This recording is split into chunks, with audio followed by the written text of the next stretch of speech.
of how to attack it. We'll delve into a process of preventing the database from being attacked successfully, and we'll close out today with an obligatory slide about, a little bit about who we are. Why is database activity monitoring important? Besides being a good security practice, protecting sensitive information is a component of all the major regulations that organizations deal with. I won't focus on this too much. Obviously, the database is where sensitive information is, and having security practices and controls around the database is either regulated by law or by industry, and other times spelled out by existing security checklists, such as the Business Day or CIS security benchmarks.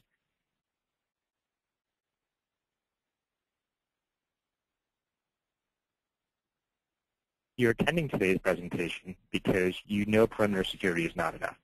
Databases are obviously not directly connected to the internet, at least they shouldn't be, but usually they are protected inside your data centers. Threats to the database can come from the outside. It might be a SQL injection attack or a hacker taking advantage of a weak password account. Attacks may hit the database directly or via an application connected to the database. However, it's not just hackers and cyber criminals. Insiders account for over 45% of all attacks. It could be that a contractor has rights to a sensitive database, or maybe a disgruntled administrator exposes some data. Databases are pretty complex applications. They sit on our network supporting the business, but they also pose risks. Databases are so complex that there are full-time career occupations to keep these behaving and performing well. We call these guys DBAs. Because databases are software systems, they are susceptible to software bugs that lead to vulnerabilities, and they have a wealth of features that are commonly misconfigured that lead to security weaknesses. So let's examine how an attacker approaches a database. What is he looking for? One, he's finding a way in. First, an attacker needs to get inside the database. He needs a login account or an existing connection. Two, he's got to determine the layout. An attacker needs to map out the structures of the database. That can happen as part of research prior to an attack, or can happen during the attack itself. Attackers need to know the blueprint so they know where the sensitive payload is and how to get it out. And thirdly, accessing the information. If the goal is to steal information, he has to go there and actually retrieve it. So let's overlay the common security weaknesses for databases on top of the database. This defines what I'm calling the attack surface area. And this is kind of what it really looks like. I'm borrowing from the top 10 database vulnerabilities from Team Shatter, which is our database security research group. More about the top 10 database issues can be found on their website at teamshatter.com. The various classes of vulnerabilities are the tools that hackers will use to break in, look around, and ultimately disrupt the database and access sensitive information. As you can read on the screen, there are default and weak passwords, SQL injection, excessive privileges, buffer overflows, privilege escalations, and so on. This is the attack surface area. It's pretty big, isn't it? You'll notice that the authorized access to the database is part of the attack surface also. Users that are allowed in, those that have been vetted to have certain access rights, can also do some damage if they have the motivation to do so. This type of user falls into the class of users referred to as what we call the insider. Okay, so let's take a quick look at some of the examples of how an attacker gets into the database. The first thing, obviously, is to get connected to the database. In order to do that, an attacker needs to log into the database, usually impersonating a user that already has access. When a database is installed, there are database accounts that are automatically provisioned, known as default accounts. Applications that are installed on the database also similarly add additional accounts. Accounts unique to your environment are probably not that hard to identify either, using other methods such as phishing attacks, social engineering, etc., but that's another story. Attackers can use these accounts to gain access to get inside the database, and once inside, there are other techniques to identify the layout of the database. Weak passwords are really, really bad. They're just too easy to break. So here I'm going to show you an example where a password attack defeats the database security controls to lock out accounts after X failed password retries. It negates the feature's effectiveness. And That's the feature where if someone enters a bad password, say 3 times or 4 times or 10 times, the system will lock you out and you need an administrator to come and intervene.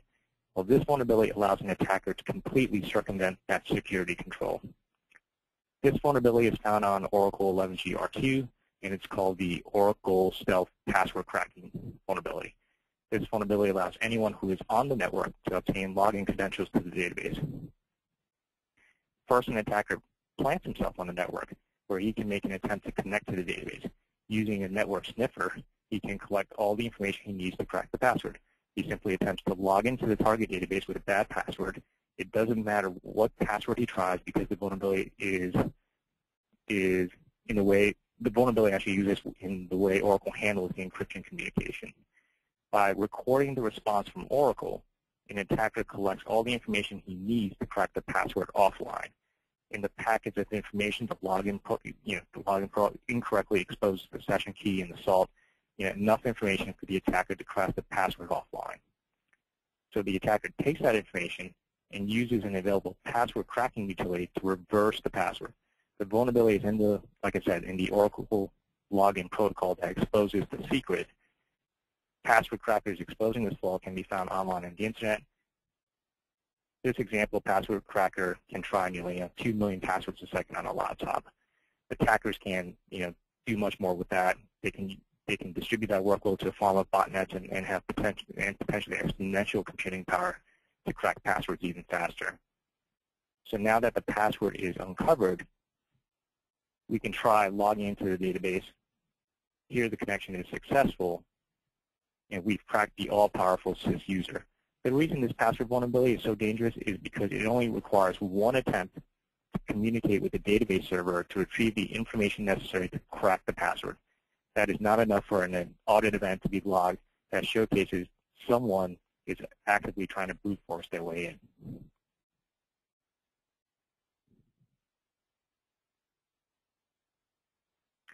Remember what we talked about earlier about what an attacker needs to do. Once he gets into the database with a valid database connection, he'll need to map out how the database is laid out. If he's lucky, he'll already have a connection that has sufficient privileges that will allow him to do just that. If good security practices haven't followed, that connection should have limited privileges, thus preventing him, the attacker, from having a full look and see around the database. But for an attacker, that isn't necessarily a major problem. Most database types and versions do suffer from vulnerabilities within the functions and procedures installed on the database itself. So let's take a look at a SQL injection vulnerability in the database. A SQL injection at the database is really the same kind of concept of what you think of as SQL injection at a web application layer. Basically, it's a flaw in existing functions and procedures that exist on the database that doesn't properly check its input parameters, allowing an attacker to inject SQL commands that he wants to run that the database never intended to. Here's an example of that problem on Microsoft SQL Server 2008. This one is called the privilege escalation via SQL injection and restore function. This attack does require the create database privilege. It's not a standard privilege, but it's also not uncommon either. It's not unusual for this privilege to be granted to users temporarily when installing new applications. In this example, the attacker is going to elevate his privileges from a regular user to that of the database administrator, known as Tsai in SQL Server. Here we're executing a series of commands to create a database. Back it up. Here you see it processing successfully and then dropping it. But in the series of commands, instead of using an actual database name, we've manipulated the string to inject a SQL command, one that says to give our user, in this example, Hacker Harry, the system administrator role. This SQL statement is now going to be inside the backup file. So we're going to go open the backup file. Using a hex editor, the attacker will locate the SQL text that he injected and change 1 byte from 27 to 07. That's it. Now the payload is ready. Pretty simple. So now he executes a short SQL script that calls a vulnerable procedure to restore the database, and the injected SQL that grants our attacker the sysadmin role gets executed now. So success, our attacker is now the system administrator of the database. At this point, he can navigate the database freely and not be restricted by access controls that were previously put in place. So again, he is now the system administrator of the database itself.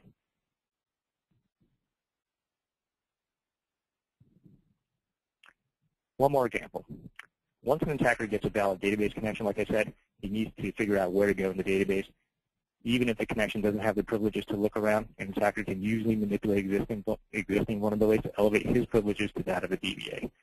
So once an attacker is DBA, he has free reign around the database. Just another example. This example is again, a privilege escalation attack. This one happens to be on Sybase ASE version 15.5. I'm purposely just quickly trying to spread the vulnerability examples around the various database types. I'm not trying to bash any particular database vendor. Vulnerabilities are a wide-ranging problem. This vulnerability allows any Sybase user to become the database administrator.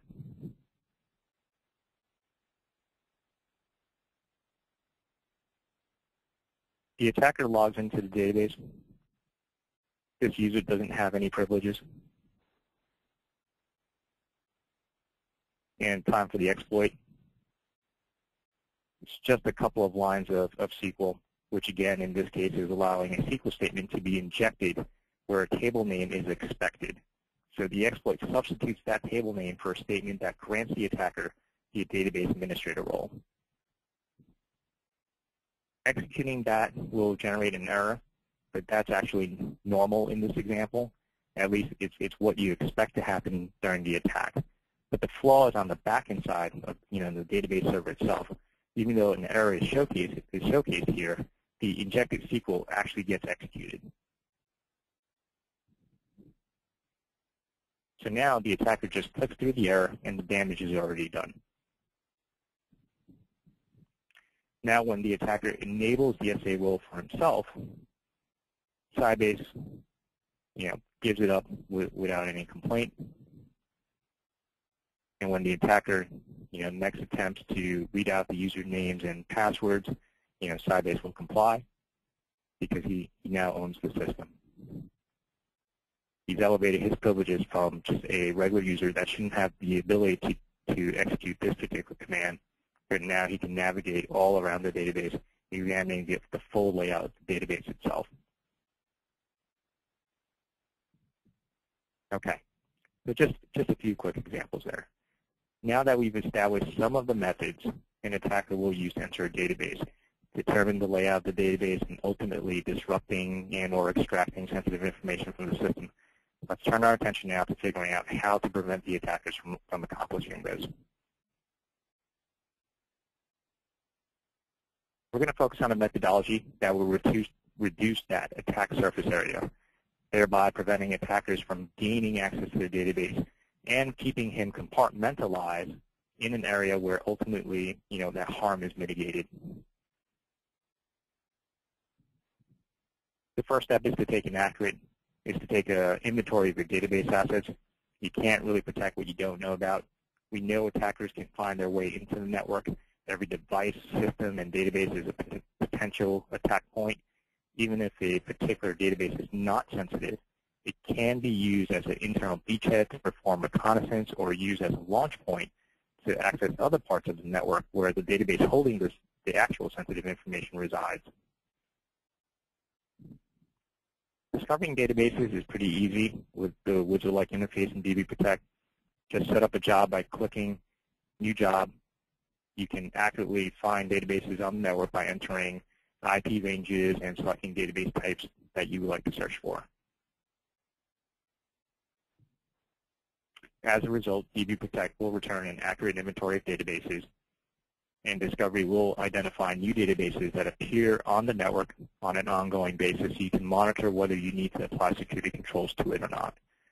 And remember, any databases on your network can potentially be harmful to your environment. All databases, if not properly configured and patched, have attack surface areas that add risk to your IT infrastructure.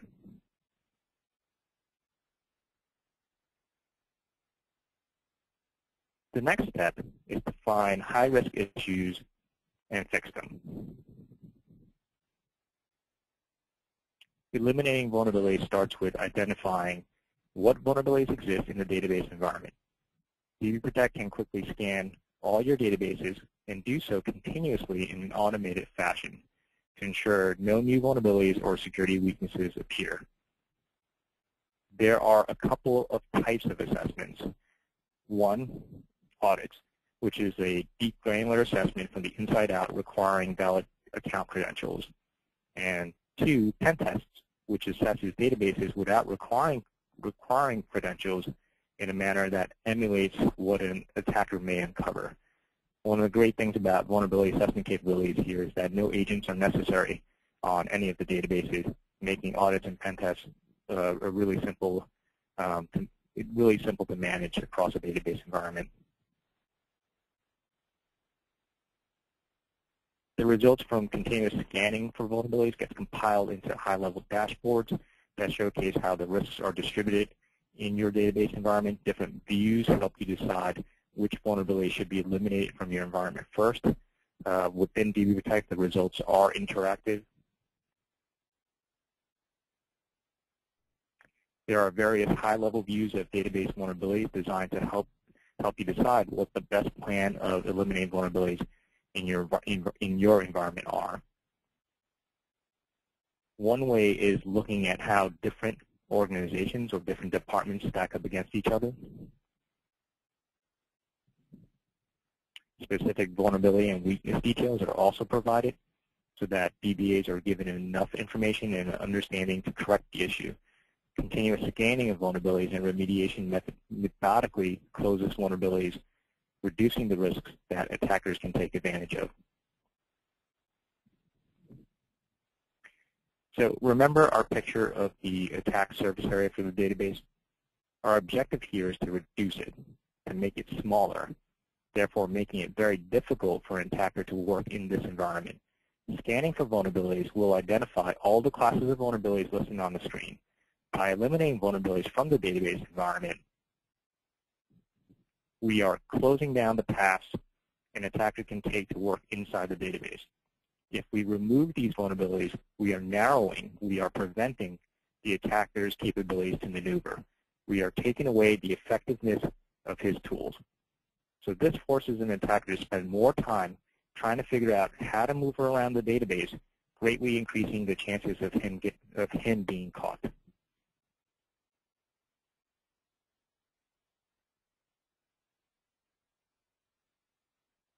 The next step in this process is to know who has access to your sensitive data and eliminate unnecessary privileges.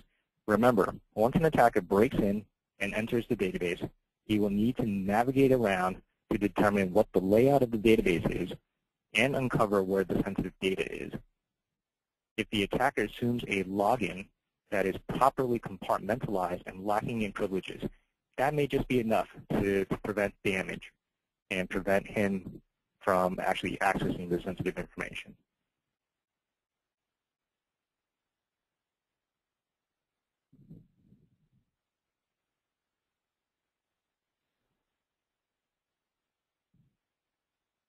Okay. DbProtect's rights management provides a detailed view of an organization's data ownership, access controls, and rights to sensitive information. Rights management enables organizations to restrict sensitive data access to the minimum necessary for employees to do their jobs. Going a step further, you can uncover toxic combinations of privileges and vulnerabilities. For example, a highly privileged account that has a weak password is a prime target for attack.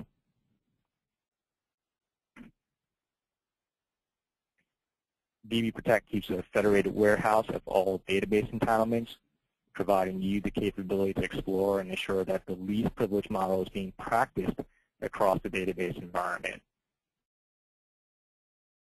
DbProtect provides a comprehensive listing of access privileges for any user. These reports have interactive filtering tools to go directly to specific objects or privileges of interest. The information provided here helps to ensure that proper segregation of duties exists between database users.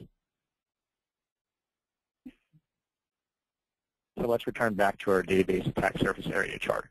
By enforcing these privileges at the database, again, we are continuing to narrow the attack vectors an attacker can take advantage of. By eliminating vulnerabilities and enforcing these privileges, we are making the life of an attacker much more difficult. Prevention here is the key. It's the key in stopping attacks. And you can see we've really narrowed down the scope of what that surface area is from something that's fairly large, and narrowed it down to something much more narrow, eliminating all the different pathways an attacker to get inside the database and maneuver around it.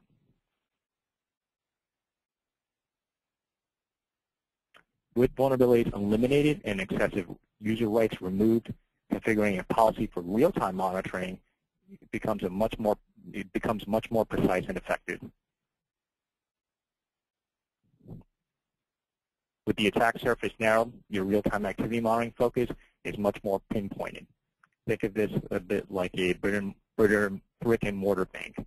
Eliminating vulnerabilities and enforcing least privileges is a lot like securing the entry and exit paths, setting the combinations on the vault, securing the registers, checking the backgrounds of the employees, and providing the appropriate clearances for the tellers, the managers, the janitors, and guards.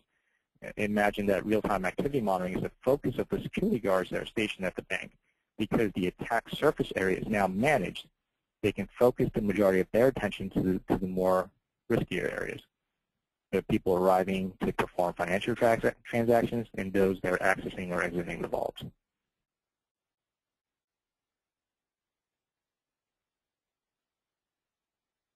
So what should the focus of monitoring in real time be? Use real-time activity monitoring to provide real-time alerts to react to suspicious behaviors. Most organizations can't eliminate all their vulnerabilities and security misconfigurations at the database. In this case, have DbProtect watch for any intrusion attempts, activities that try to exploit known vulnerabilities.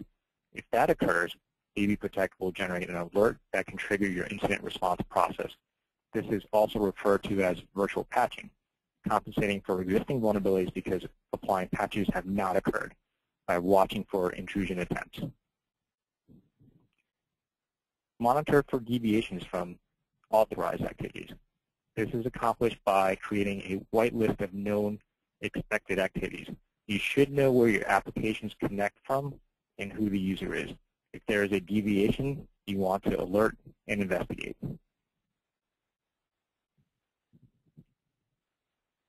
Next, you should make sure you keep an audit trail for forensic purposes and investigation. In case something does happen, having a good audit trail provides evidence to piece together events. What should be recorded in your audit trail?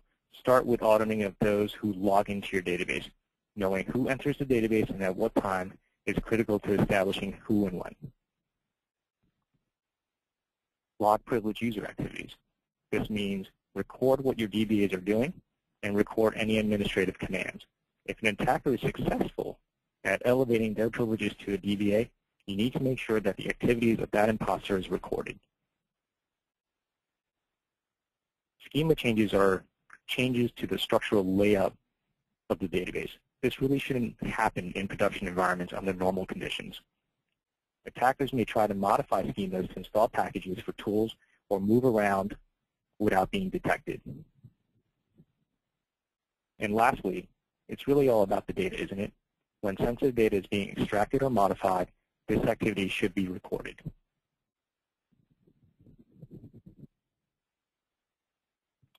Virtual patching in DbProtect is simple. Simply turn on or off real-time vulnerability monitoring by checking on or off a box next to the vulnerability name. DbProtect's library of vulnerabilities and security weaknesses are constantly updated. This is what database activity monitoring looks like in DbProtect. It allows organizations to monitor critical databases and alert on deviations from normal authorized activity. When suspicious behavior is detected, DbProtect generates real-time warnings and audit trail information to enable a fast and effective response.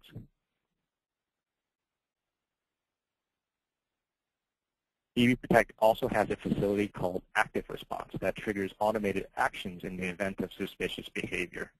Certain bad events may require real-time blocking of connections.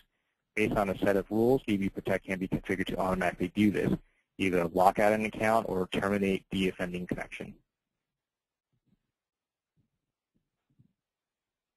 The Active Response Facility also allows for custom incident responses. We know each environment is different, and different classes of activities may require more subtle responses. I hope this presentation has been educational thus far. I'm reaching our conclusion of this presentation. In case you don't know who we are, Application Security is the leading vendor in database security, risk, and compliance. We help over 1,300 organizations secure and protect their databases and comply with regulatory mandates. We offer industry-leading solutions to information security professionals, DBAs, IT auditors, and compliance groups. Our solutions are built on Team Shatter, the industry's leading database threat research team, and we are headquartered in New York with offices worldwide. So to recap, why stop attacks? If not because it's our jobs as security professionals to do so, then because it's the law. Attacking the database can be achieved in many different ways. We've only showcased a few about how, a few here today about how it can be accomplished. But the attack vectors, they are the tools of hackers. We discussed a database security process today, and it is effective at reducing the attack surface area of databases, preventing and stopping attacks from being successful. And again, we are Application Security, company focused on providing database security solutions. And with that said, with time remaining, I'll turn it back to Jeff for some questions and answers. Thank you. Excellent. Thanks so much, Rich. Okay, great. We have some questions coming in, and if you do have a question, just make sure to use your questions and answer box. Just type in your question, and we'll try to get to that if we have time. So, Rich, I'm just going to take this first question. It's one of the more popular questions we get every webinar. Is this this presentation going to be available to us? And that answer is yes. Within about 24 to 48 hours, you'll get a link instructing you on how you can get access to this this recording, so you can review it or share it with colleagues. The next question, Rich, comes in about SQL injection, and it's around how we stop SQL injection, both at the database layer and also at the app layer. So if you could talk kind of maybe about SQL coming in through the app, sure, and also maybe coming in directly. Okay, sure, no problem. I'll start with the database layer and then address the application layer. So at the database layer, again, SQL, objects within the database can be susceptible to injection at the database, usually to functions or packages or to procedures that are on the database itself. So those are generally known vulnerabilities and weaknesses in the database itself. Usually when they are public, you have to patch those vulnerabilities. Generally, you can't fix it in any other way except for patching the database with a security patch that's provided by the vendor. You can try to compensate for that a little bit. When you apply real-time database activity monitoring, you can try to virtually patch it, if you're not applying the patch. So usually with a database activity monitoring solution, you can actually watch the activities as they occur on the database in real time, and it can notice the strange behavior of someone actually trying to manipulate the input parameters to a specific function or procedure. And when that's noticed by a product like DbProtect, it will generate an alert, and that alert will trigger your incident response process to try to react to it right away. Products like DbProtect can actually automatically detect such an event and stop it in its tracks. But again, that's for an organization to decide on how you specifically want to react to it. And so that's at the database layer. When SQL injection occurs at an application, I assume you're referring to an application that's built on top of the database itself. So when SQL injection occurs at the application, that means someone is actually manipulating an existing connection to the database that the application already has. And so by manipulating it, they're actually sending now SQL statements to the database, in a false way. In that case, having a database activity monitoring portion attached to the database, it'll just recognize SQL statements coming into the database as any regular SQL statement or SQL command. And if you have activity monitoring set up, I had a slide about this a little bit earlier back on what you should be monitoring as database comes in. Generally, there's just a class of intrusion attempts. In DbProtect, for example, there's an entire class of categories for intrusion attacks just called SQL injection. And so the product itself will recognize strangely crafted SQL statements that should trigger an alert and notify the appropriate personnel to react to it. Great, thanks, Rich. All right, so next question is about database platforms we support. And there was one question, which couple that came in, which ones do we support, and do we support IBM Domino? So we do. Okay, so for DbProtect, we do support the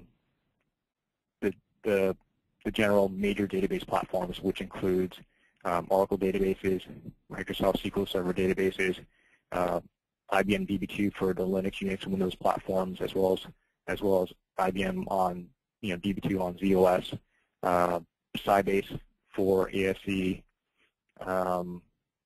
and we do actually have support also for Lotus Domino, but we focus on that from an assessment standpoint, from a vulnerability scanning standpoint, and we also have support for MySQL. Okay, great. This next question, Rich, asks about the overhead of the solution. So how much overhead for a continuous scan on the network, server, and database? Usually continuous scanning across a database environment is relatively minimal. Usually when you're, at least with a product like DbProtect, because scanning is actually done from the network itself, all of the assessments that are performed are actually just standard database connections. So the load on the database is very, very minimal. It's just a standard database connection that occurs over the network. The connections just simply collect some information from the database itself, brings it back to the application server that DbProtect, and all the processing is done offline. So really the impact against the database that you're scanning is very minimal. It's just making a connection, quickly keeping that connection open to gather the information that it needs, closes the connection, brings it offline for processing. So it keeps the connections as short as possible. The majority of the work is typically done offline. And then from a real-time activity monitoring standpoint, again, the overhead is still relatively minimal. It's a little bit different than a scanning perspective, but it's also fairly minimal. Great, Rich. Along those same lines, a question just came in about about an agent. So do we require an agent on database servers? We don't require an agent on database servers. It depends how you set up. So we went through this entire process that I was showing during this presentation of the database security process and how you reduce the attack surface area. So when we're performing vulnerability scans, enforcing least privileges on databases, none of that requires a database agent. All of that happens with what we call a scan engine that performs everything, utilizing a network connection. When it comes to performing real-time activity monitoring, then we may require an agent. In our terminology, we call those sensors, and we do have sensors that do reside on the database host itself for real-time activity monitoring. But again, that's an option. We also provide what are called network sensors also that could perform some of those activities from the network itself. So it really depends. That's an implementation detail of what makes the most sense for a particular environment. So in short, agents are not necessary. Great. Next question, Rich, is about auditing. Do the audit trail options include the ability to search audit history for specific types and historical periods? For example, privileged activity for Q1 2013. Sure. The answer is yes. Okay, great. What about some type of trial? Is there some type of any type of POC for users to test DbProtect? Yeah, absolutely. If you're interested in in getting a trial of the software, feel free to contact us at appsecinc.com. If you go to our website, click on support. Feel free to contact someone on our team, and we'll be happy to set you up with the next steps to engage with us in a proof of concept. Or feel free to provide your information to the question and answer box, and Jeff will collect that and pass it on to one of our representatives to follow up with you. Yeah, sure. If anyone is interested in a kind of a personalized demo or a trial, just type your name in, and we'll make sure to follow up with you. Have someone, the proper person, follow up with you after, in the next day or two. Great. Next question is around the platforms that DbProtect runs on, Rich, and do we support Windows or Linux or both? Yes, we do. That question was probably a little bit broad, but yeah, for our entire solution, generally we're fairly agnostic to the operating system where the database is, but those are standard operating systems, both Linux and Windows, and most flavors of Unix. Those are all pretty standard, and we do support that. Yes. Great. All right, we have two last questions. This next question is, how do you price your solution? Our solution is for DbProtect. Price and sizing model. Sure. For DbProtect, just in a nutshell, pricing of our solution is typically based on the number of databases that you're concerned with, and generally that's how the product is priced. We do have multiple product lines that our company does sell. So we do have a product line for DbProtect. We do have a product line for it's called DbProtect Pro. So the pricing differs between the product lines, but here at least in this presentation, I'm talking about DbProtect, and generally pricing is based on the number of databases you're interested in setting up a database security for. So if you have specific questions of how to estimate that, again, feel free to write to us in the Q&A box, and we'll have a representative come back and contact you and provide additional details. Great. And the last question is around monitoring database activities in terms of how we offer a solution. Is it an appliance-based solution or a software-based solution? We are a software-based company, so our solution is completely software-based. We don't sell appliances. We're strictly a software-based solution. Great. All right. Well, I think that's all we have time for today, Rich. If you just want to wrap that up, and then we can make sure that we get everyone out a copy of the webinar over the next 24 to 48 hours. All right. Sounds good. I appreciate everyone's time today in attending today's presentation. I hope you find it useful. If you have any comments about the presentation itself or other things you'd like to see in more detail, feel free to drop us a note, and we'll try to schedule some sessions that are catered to your interests. But I appreciate the time today, and it's been my pleasure. Thanks very much.